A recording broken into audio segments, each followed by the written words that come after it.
قابلت واحد امبارح كان بيتمرن معايا في وقت من الاوقات، وبعدين دلوقتي كان عايز يرجع يتمرن معايا تاني وبتاع، فرشحت له حد تاني، لان الاوقات اللي بيجي فيها مش مناسبه للاوقات اللي انا موجود فيها، لان انا بخلص بدري وكده وهو يعني بيخلص متاخر، فيعني ما بنتقابلش.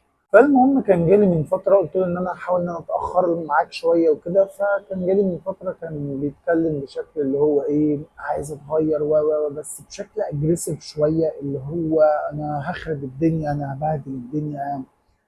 طبعا ده بيبقى مش حلو.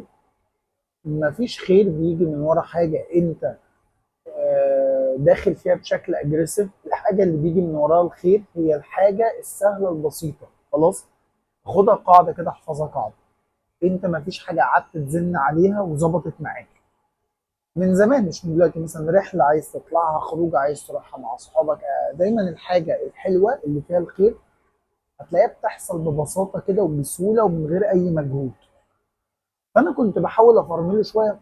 انا مش بقلل من عزيمتك، بس مثلا ما تجيليش اللي هو انت ما بتتمرنش خالص وفجاه عاوز تتمرن 5 ايام في الاسبوع. طب انا كجسمك او انا كمخك هستوعب ده ازاي؟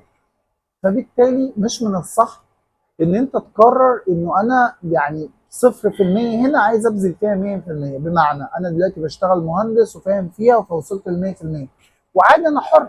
قررت ان انا ابقى طبيب مثلا، فمش هينفع ان انا اوصل لل 100 ازاي؟ صعبه، مش هتحصل خلاص. ولكن مثلا قلت خلاص انا عايز افهم في الطب بنسبه 10% 20%، باخد ماده علميه بجانب التجربه، هتلاقيها حصلت معاك وبعد فتره طويله جدا.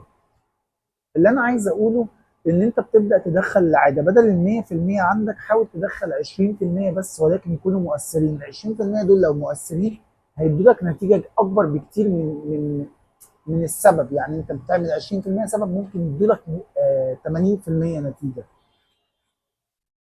فكنت بتكلم معاه، بيقول لي اصل فلان ده برضو بيتمرن معايا، هو كمان كان بيتمرن معايا خس بسرعه. انا لما ببص حاجه قلت له بص، هو خس بسرعه ما اعرفش انت باصص على ايه، بس اللي انا عايز اقوله لك، انت عارف ان هو كان بيتمرن معايا صح ولا لا؟ قال لي اه طبعا.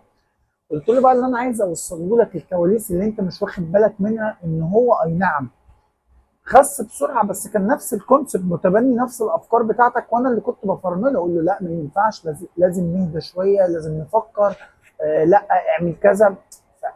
انا مش بقلل من عزيمته، بس انا عايزه يهدى، يبدا يفكر في الاسباب اللي هتوصله في الاخر ان هو يخس. فبالتالي كان هو ده اللي حصل، ان هو مع الوقت بدا يفكر في الحاجات اللي انا بطلبها منه، بدا يعملها بشكل صح، بدا ينفذها بشكل جميل جدا. فهو فعلا والله بدون مبالغه هو نام صحي لقى نفسه خس. يعني قصدي هو مش مركز على النتيجه. انا دايما بدي مثال في الحته دي، اللي هو انت بتبقى عامل زي زي كانك بتجيب قصريه زرع وتحط فيها البذره وقاعد. طب يلا ها، هسقيها. عدى نص ساعة هي ما بتطلعش ليه؟ مش هتطلع. انت بتعمله ده مش صح. انت بتقوم تشوف وراك ايه، بتعمل اللي وراك، بتشتغل على نفسك، بتشوف الحاجة اللي ناقصاك، عندك شغل، عندك حاجة، عندك. والبذرة بتاعت التمرين اللي انت زارعها دي اصبر عليها شوية وهي كده كده طالعة مع نفسها. فملخص الكلام، ما تندفعش نحو الهدف بتاعك وتبقى اجريسيف فيه وتبقى عايز توصل اكستريم ويبقى عندك هوس بيه، ولكن خلي عندك هوس بالعادات اللي هتوصلك في الاخر ليه. بس يعني ده ملخص الكلام لو انت عايز توصل لنتيجه في الاخر. وبتمنى لك كل التوفيق في الاخر.